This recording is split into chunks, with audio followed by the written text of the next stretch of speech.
I'm going to try to keep it short, but it is me, so I don't know about that.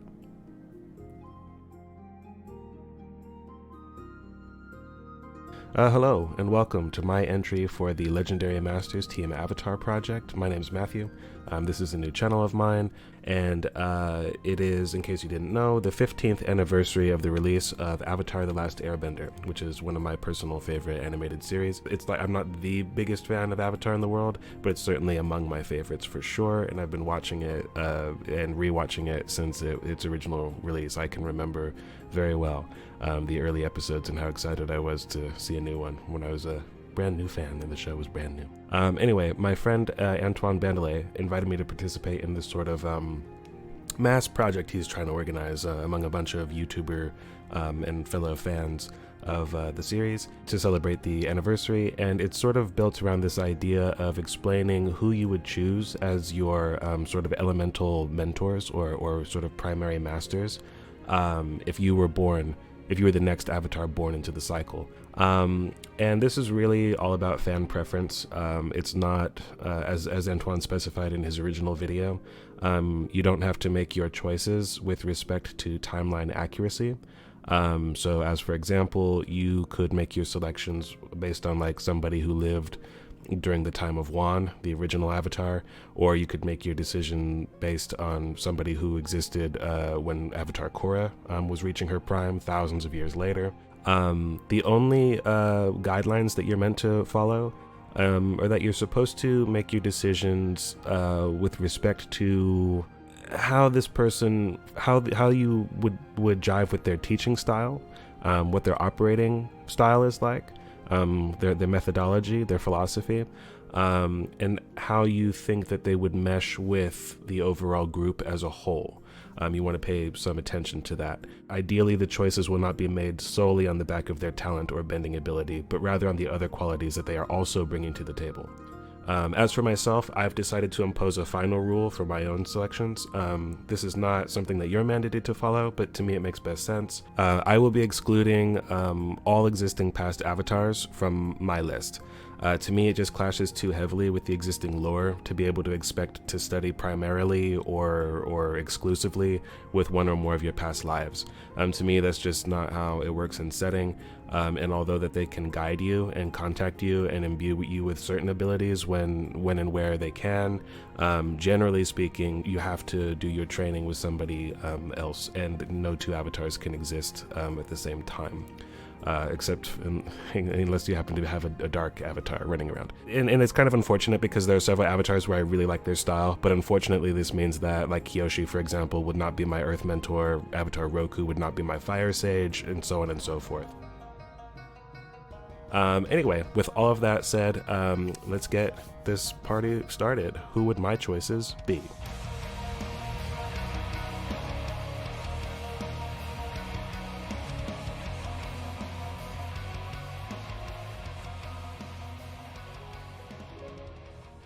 Alright, so let's start this off with fire. We're gonna do that because I find it kind of appropriate that like the first Avatar started with fire, and is also kind of a means of getting the most obvious choice out of the way first. So I want to start off by saying that fire is actually my least desired element, and that's a total reversal from what it was when I was a kid. The show debuted when I was, can I do math? I was roughly 13. I was 12 or 13. I was about as old as Aang is in the show, or at the beginning of the series. So back then, of course, to my sort of more naive young brain, fire was the obvious best choice. And the way that I sort of backed that up was it's the only one that is actually generated by the user, so you're never without your element. However, the more I think about what you can do with fire, it's not the thing I would be using most. That said, it is the element that I think probably would require the greatest amount of discipline to wield properly, at least for me.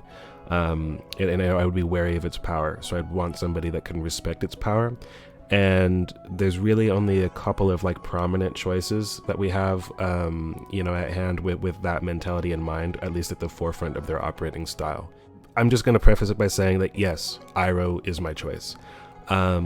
I'll explain why that is. Well, that's kind of the thing. It's sort of obvious why. If anybody's watched the show for like even a couple of episodes, odds are if you're even remotely familiar with Iroh, I think you like him. Iroh is just sort of he's sort of unimpeachably good, and just he understands. I wouldn't say intrinsically, because he's definitely somebody who's been through a couple kind of metamorphosis in his life, sort of like an awakening from like within, and he's sort of he's not like a just perfect person from like inherently, but I would say he's probably the most self-actualized, at least at the early stage of the series, and possibly even to this day. He is well-rounded, and he's capable of high-tier feats such as like lightning generation. He's good at explaining the sort of the mechanics and dynamics adherent to the various techniques, and he's very focused on fundamentals, and he only ever bends when he must. Everything is an exercise in restraint for him. Even when he teaches Zuko how to redirect lightning, for example, he does so in the hopes that Zuko will never have to. And that sort of mentality, I think, is really perfect for like firebending. And he's also kind of tailor-made to be he's noted for giving good advice to pretty much everyone he encounters, whether that's Toph or Aang, Zuko, or anybody in between. So he's sort of tailor-made to be not just a firebending instructor, but a mentor. He's just like this sort of walking fountain of wisdom, and even that technique that I spoke about, the lightning redirection, that was developed by him through having studied water benders and their technique. So if you imagine somebody like that instructing an avatar, it's like it's hand in glove. Like, I mean, it's a perfect fit. Now, having said all of this, I feel like very few people are going to deviate from Iroh as their choice, because he is just kind of like one of the most obvious choices. That isn't to say that he's the only one that's worthy, though, and I kind of wanted to like talk a little bit about who like my alternates would be, because I did consider some. I expect some people to choose Azula because she's a huge fan favorite. Me and Azula, I would say that we don't really jive, but I can't imagine who would jive with her. Like, that's kind of her thing. Like, she doesn't have a sense of self-acceptance. It leads to an inability, I would say, to accept anybody else. And she's mentally like fractured. She's very damaged. And even on her best day, I can't imagine being drilled by her. I mean, can you? Like, that would just be absolutely terrible. Disaster.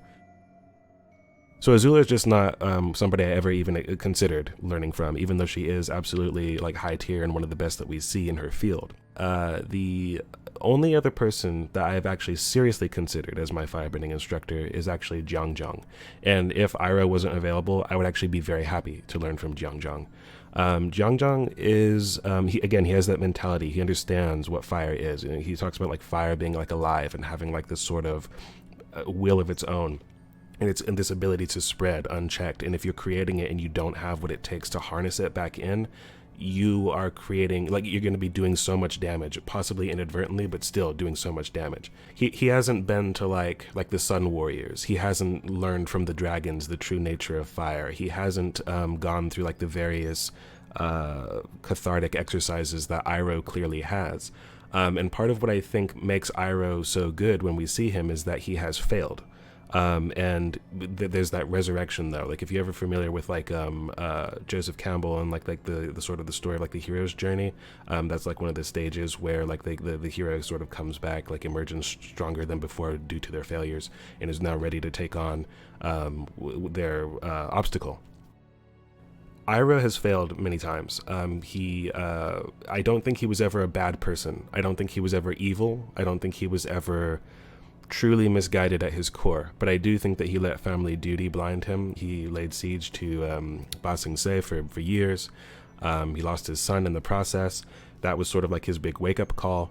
But if you know about like what he's done, having journeyed into the spirit world, having met the dragons, like I said, having learned the secrets of the Sun Warriors, having gone through all this and lied about it, It seems an immense amount of things to have done in that short period of time, which separate the death of Luten, his son, from what we see in the actual show. So for me, I imagine that Iroh was going through like a series of incremental changes throughout his life. And actually, what I think the final straw is actually not even the death of his son, although that's a big part. That's a big turning point for him. But what I think is his final straw is that when we see what happened to his nephew Zuko when he was burned, like by his maniac father in Agni Kai, like to teach him respect, Iroh didn't step in.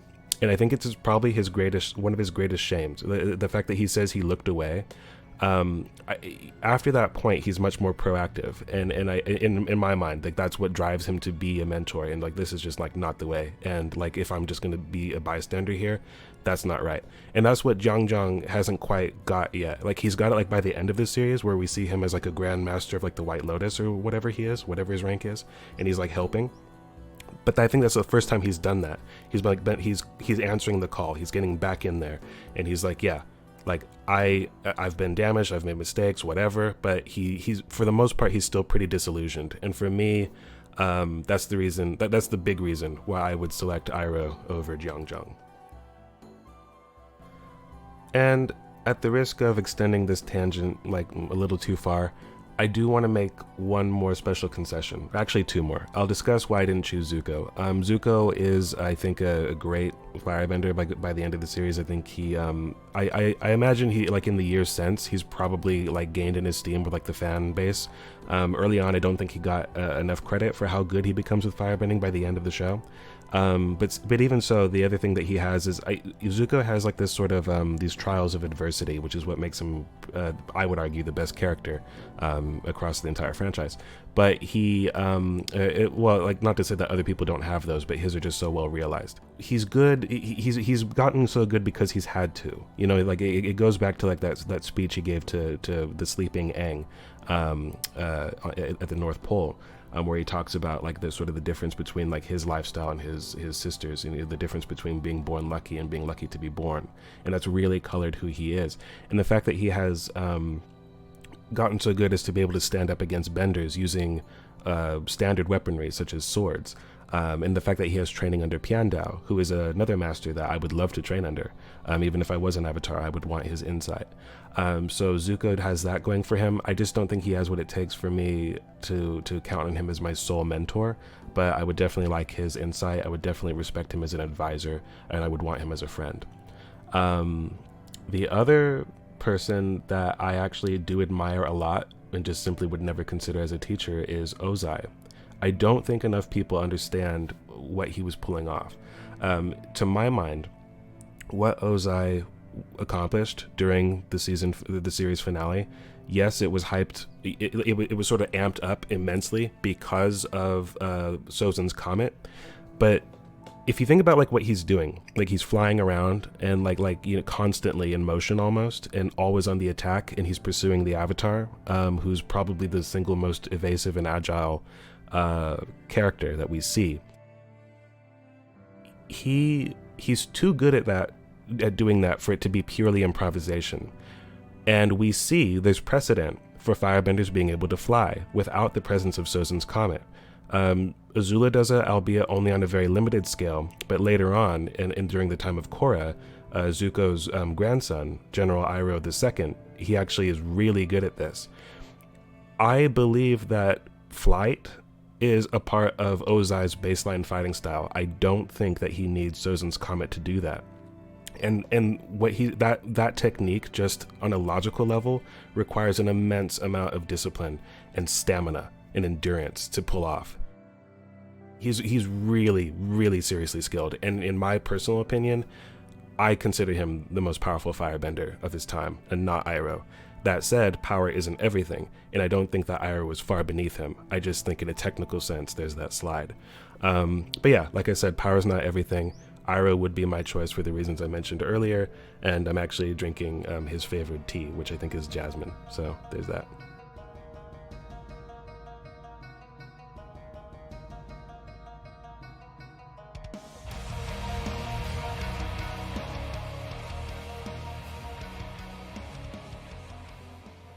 Next we have air, which is actually my second favorite element, all things considered.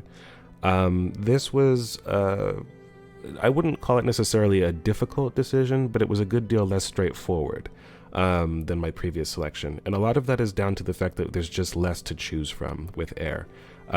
There's only a handful of masters, or named masters at hand at any throughout the entirety of the series that we know, especially excluding avatars.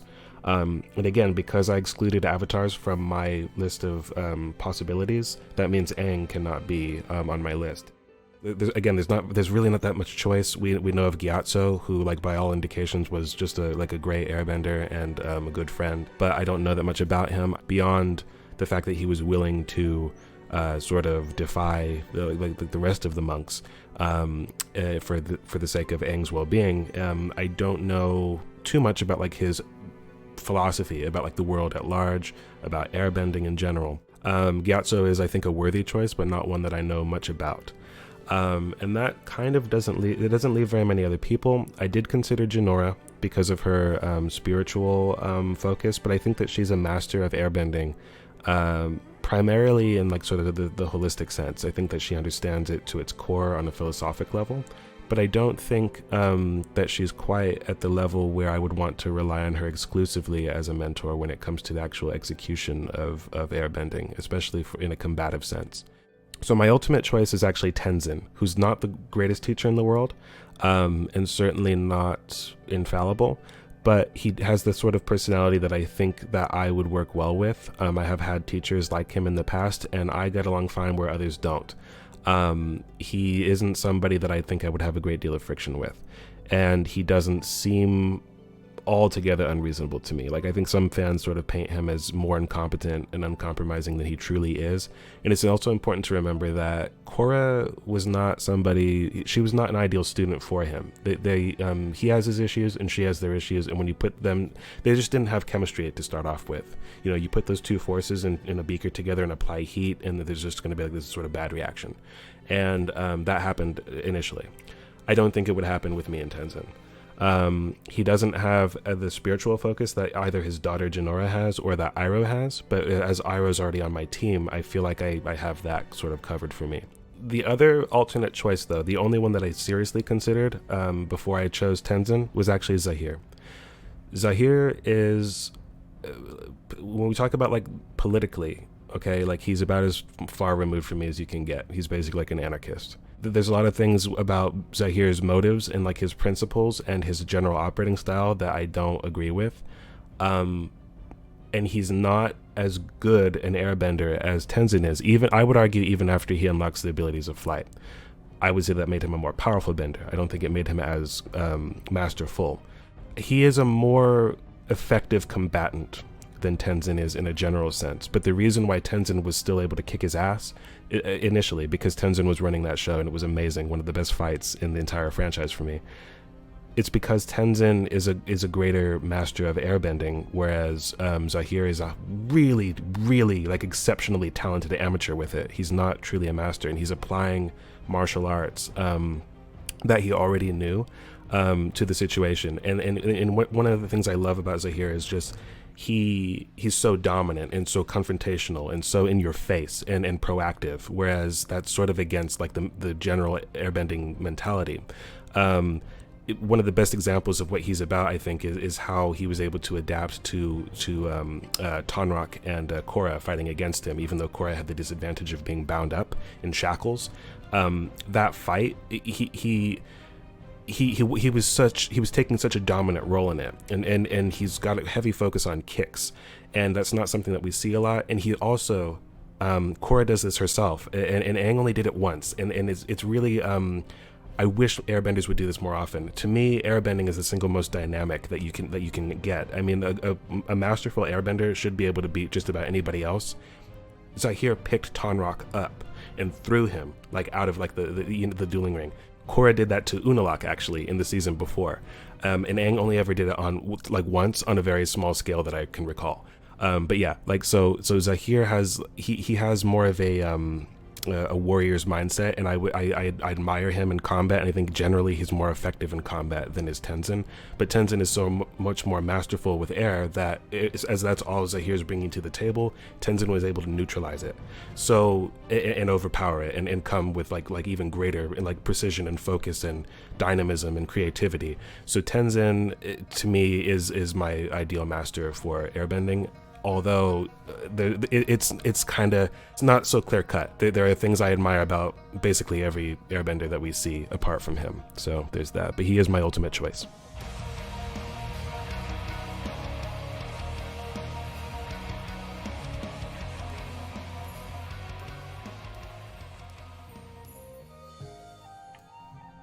All right, I'm gonna try to be careful here and not go too far in depth here, but water is my favorite element, and for that reason it was this was the most difficult selection. And even at this very moment, I'm feeling pretty wishy-washy. Like, I'm feeling the push and pull here. Okay, I truly am. It's got a lot to do with just how versatile it is, but also it's the most aesthetically beautiful form of bending in my frank opinion. There are things about airbending that really, I think, look amazing as far as the way that one has to move their body, but the actual element itself, being able to manipulate water in all of its various states of matter, solid, liquid, or gas, being able to change its temperature, like being able to ride it, like basically to cross an ocean, or to, if you've got enough of it, use it as a sort of sled, or skateboard, or just like it's just so slick. And I love so many different things about the various approaches that various people take to it, because no two waterbenders are quite the same. You could say that to an extent about all of the bending styles, but when it comes down to it, unless you are one of the greater masters, if you're an earthbender, most of them tend to throw rocks around. They tend to throw big boulders around. And there's just... so earthbending, for example, to me is like one that I just find to be an unaesthetically pleasing, or aesthetically displeasing, rather. So back on topic with water. I honestly considered virtually every named waterbender that we see in either series, because like I said, I just appreciate so many different things about the various approaches, and I narrowed it down to 2 selections, and it's kind of been, it really is like tough, this one, for me, even as I'm saying it. My ultimate choice would be Katara. However, I consider this to be more of a logical choice than like my heart's true desire. And the reason for this is because the other possible selection that I very, very much would like to learn from is Unalaq. Now, Unalaq, I have to say, I have to get this off my chest, just sorry for the tangent, I don't enjoy him as a character at all. I found him to be such a transplanted idea of just like, or recycled idea. He was basically just Ozai, like everything about him, from usurping his brother to like trying like world domination and trying to ascend as like this exalted figure, and mistreating his children. I just, no. He was not a character that I enjoyed at all. That said, his bending style is basically perfect, like for how I would want to use the element, like if I could. So when we talk about like that sort of the way he executes, he does so much with so little water, and it's actually something that Antoine referenced in his video. Like he talked about like my perspective on this. He mentioned a maneuver, the way that he described it was actually something that Tarlok did in season 1 of Korra, where he sort of enveloped himself like in this sort of shield of water, and fought from behind it using daggers, like daggers of ice, and using like just this massive projectiles, which is amazing. But that was facilitated because he had an unlimited supply of water. There was a constantly flowing fountain like on his wall, so he had plenty of water to work with. Unalaq is different. He's precise, but he's very subversive as well, and he's I would call him relentless. And when you look at like his footwork, there's this moment, and it's such a small thing, but it's one of the slickest moves, and it's one of the best animated things I've ever seen, where he's fighting Korra and Mako in a corridor, and it's only like this very brief exchange, but everything from like the way that it was animated on just like a technical level, the way that the lighting works, the way that they paid attention, like the camera perspective and how it shifts, how he sort of like backs away, how they look at like his footwork and how he like sort of pivots. And what he's able to accomplish with such a small, tiny, infinitesimal amount of water and almost get the better of the Avatar in that moment. He is, I would say, a more cerebral and intelligent and calculating fighter than is Katara. I wouldn't say that he's necessarily more powerful, and Katara is kind of like god tier to like most fans. I think she's definitely like, top brass, and like short of the Avatar, you're not really going to find a better waterbender than her. But I think that there are people that are around her level or on her level, frankly. And certain people that have, like Amon, for example, has abilities that go beyond hers because he's sort of like this sort of freak of nature, really. But in that specific exchange, for example, one of my favorite things that I've ever seen in across the entire franchise is that Unalaq, he he releases a jet of water, and then immediately follows it up with this sort of like spear of ice. And Korra like dodges, like she like bats away the water because she's expecting it, but she neither sees nor expects or is ready for the punch of the ice spear, and it just like completely takes her out. And had he not been fighting two people and able to follow that up immediately, he would have won, I think, immediately. Like and I think that that's just so amazing, like what he can do is with so little. And he brings that mentality to pretty much everything he's doing. He's precision. He's like a fencer. He's all about doing. He's about expediency and efficiency, like I said. But the reason why I chose Katara and not Unalaq is because, it's sort of for the same reason that I would never choose Ozai. The problem with Ozai is that he's Ozai. The problem with Unalaq is that he's Unalaq. At least it would depend if he was doing his sort of like his shtick where he's pretending to be what he's not, pretending to be noble. I like to think that I wouldn't be taken in by that, but once the cat was out of the bag, he and I would just have zero commonality. He does have the alternate skill of being able to do spirit bending as a subset of his waterbending training and his general mastery, and that is something that I think would come in handy. But as I have Iroh on my team who's been to the spirit world and has that sort of insight, I don't think I would have to rely on Unalaq. So Katara is the more viable choice. I don't think I like Katara a lot as a character, and I would want to have her as a friend, but there are times when she gets on my nerves, and there are things about her teaching style that I think are really they're perfectly fine, but I don't know how well they would mesh with for me. I require a little bit more sort of a challenging personality, but not to such a high extent as for it to be antagonistic. But that's how I do thrive. The best teachers are often not your friends, and she tends to be rather kind. But like I said, there are times when she really deviates from me. Basically, anytime that her emotions get involved, she's the most off-putting member of the original Team Avatar for me in that sense. Having said that, when she's logical and focused and knows what she's like talking about, I generally side with her in issues where the groups are split. And really, truly, the reason why I choose her is because of the heritage of knowledge that she has to pass down. She's somebody who's studied from like the last remaining or southern style waterbender in Hama. She learned initially from Paku up at the north. She is a prodigy in her own right. She has this sort of Hama's philosophies, which I think are great, about being able to take water out of the air, which is an underutilized aspect of the franchise, about being able to aware of taking it out of plants or wherever you can find it, and of course bloodbending. And even if it's not something that she would advocate using or necessarily teach you, she would educate you about it. Korra understood the mechanics of how bloodbending normally functions. When it was first used against her by Tarlok, she questioned, "How are you doing this? It's not the full moon." She would have learned about it, at least on an academic level, from Katara. So Katara has this wealth of information and a great level of achieved ability herself to pass on. But also she has healing.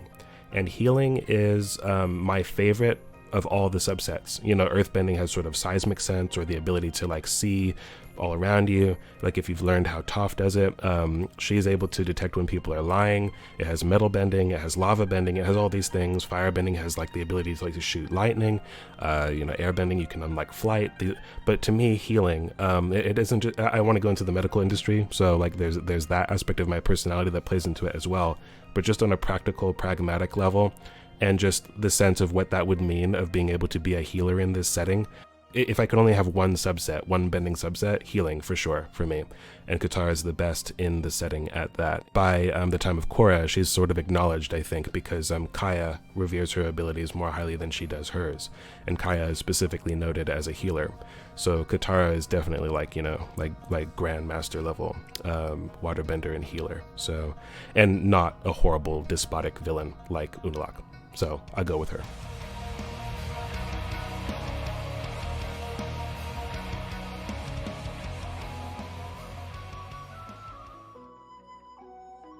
And finally, we have earthbending. Now, earthbending is actually my third favorite, or it's second from the bottom, depending on how you want to look at that.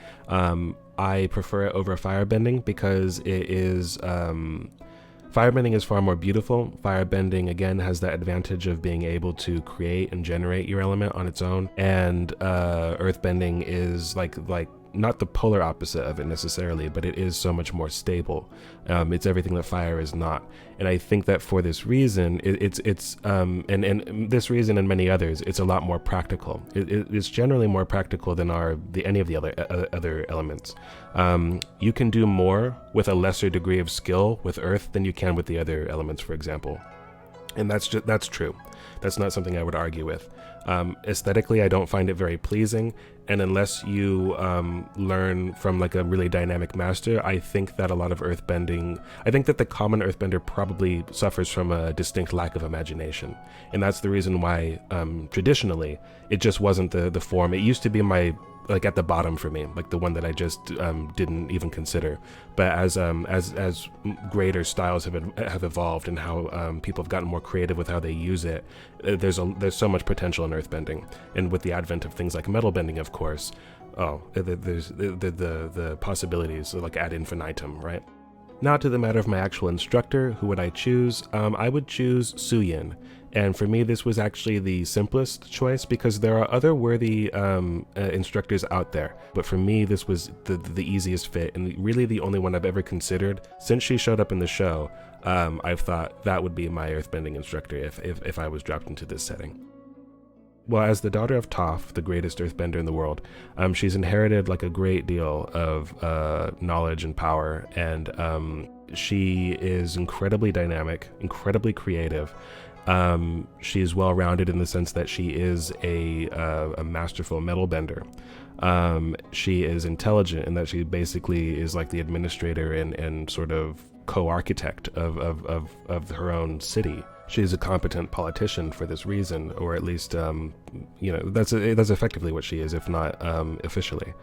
And she is an incredibly, she's not afraid to bend rules, much like metal. Things can be bent without being broken. She's not afraid to do that, and she was rebellious in her youth. And I think that she hasn't, although she lives something of, she's literally in like a cloistered city, but she's not a cloistered person. She's, I wouldn't say she's world weary. She's intelligent, and I think she has like a lot. I think she can relate to young souls better than some other people. And I think that she is genuinely a supportive teacher and wants you to do well. And she's so proud. She's proud of the successes that she's raised. She's proud of all her children, for example, particularly her twins. The reason why I would choose her over her sister Lin is that Lin, I think, is nearly as good a bender, but I think that she is subtly outclassed in terms of subtlety. Really, I think that Suyin is the greater between the two. That said, Lin is incredibly brave and bold and loyal and noble and honorable, and I love her, and I would be happy to learn under her. I would rather learn from Suyin. Now you may wonder, well, why not Toph? Well, Toph is the greatest earthbender in the world, and she'll let you know that. She's a genius, and she'll let you know she's a genius. And that kind of personality, and just like her sort of uncompromising manner, just the way that she is, I would love to be a friend of Toph, assuming she would even tolerate me, but I don't think that I would flourish as a student under her. I think I would really have a lot of difficulty with that, and she has difficulty relating to people. I mean, she was estranged from her daughters, her own children. And there are I love Toph. She's a great character, but I don't know if I don't know if I could tolerate her being like an everyday thing in my life. The other thing is, Suyin is she bends earth sort of like her whole approach is, it's like an airbender who gained earthbending. She's just because she's sort of like this acrobatic dancer and artist and graceful and just all these things. She's got such a focus on agility, which Lin also has, but Suyin has it in like sort of this more I would say specialist like mentality. Like that's a purposeful that's something that she integrated very consciously and more completely than I would say did Lin. The reason why I chose her as well is because she comes from the era in which metal bending has really been perfected. Pre-metal bending, Earth becomes like a lot less appealing to me, like as I've mentioned. So that would rule out somebody like King Boomy, who I think would actually be a phenomenal teacher, all things considered. It's just he's more limited in terms of versatility and what he could teach me. Long Fang, like members of the Dai Li, I love their style, but these are not people that I would have on my team. However, I love the Dai Li's focus on precision, and again, doing a lot with rather little, and their focus on stealth, I think is great. As a final, I want to mention why I wouldn't choose Gazan or Bolin. Bolin is, I think, actually a really, really great bender, but he's just outclassed by these other people, like in an overall sense. The problem with lava bending is that I think it's actually immensely powerful, and I think that you could make the solid argument that it is a more potent form of bending than is metal bending in an overall sense. But the problem, it has the same problem as fire bending, in that you're unleashing this form, this force that you actually have, it will spread on its own, and you have only a limited ability to check it, and I don't think that you're able to cool it as effectively as you can heat it. At some point, because like you're creating something that, if allowed to spread, can cause fire, and you are not a fire bender. So it's like it really is something that is immensely potent and powerful, but it's pretty much inherently destructive, and I can't imagine what I would really want to use that for in a dedicated sense. And with Avatar Mastery, I could do it anyway. So if I really had to do it, I guess I could do it in those isolated instances, but lava bending isn't something that appeals to me, even though I respect the hell out of its power and might. But Suyin would be my ultimate choice for the reasons I've said. So just to recap, we've got Iroh for his spiritual focus and the powerful but still restrained and conservative firebending style that he presents. He also comes with a long life's worth of experience and wisdom. He's kinda self-explanatory. Next up we have Tenzin, who's surprisingly worldly and rather down to earth. While his personality isn't that of the classic airbender, I actually think this would suit my needs better. As a long-serving council member for Republic City, he's also concerned with the conduct and business of the government, which offers an important perspective. But just as importantly, he's also a loving husband and father. Last but not least, because I discounted the possibility of having a past avatar on my team, Tenzin is the next best thing. Not because he's the child of an avatar, but because he was also the student of one. And then of course, after a lot of weighing things back and forth, Katara narrowly edged out Unalaq for me. Her broad skill set, positive relationship with her son, and consummate level of ability make her a worthy addition to my little crew. I think it bears mentioning that my personal favorite waterbending character, not counting avatars, is actually her daughter, Kaya, whose personality and sense of humor are a lot more to my personal tastes. But Kaya is overall a touch overspecialized as a healer than was her more well-rounded mother before her, so Katara gets the nod. And bringing up the rear, we have Suyin, a graceful and loving matriarch with a rebellious and high-spirited origin. She's the daughter of a seriously tough and iconic earthbender and the sister of another just as hard and brave. But Suyin is somewhat more flexible than either, willing to compromise when she must. Although she's creative, dynamic, and quick-thinking, she is just as importantly a realist at heart, and won't hesitate to make a hard call when the time calls for it. For example, she's perfectly willing to take the fatal shot, when doing so serves the greatest measure of good. In my view, this is a strong dose of reality every avatar must take in due course. Thanks for watching. I'm sure that this is entirely too long. I'll try to chop some of it down, but thanks for watching, and it was a fun video to make, and I hope a fun video to watch as well. See you next time, guys. Bye.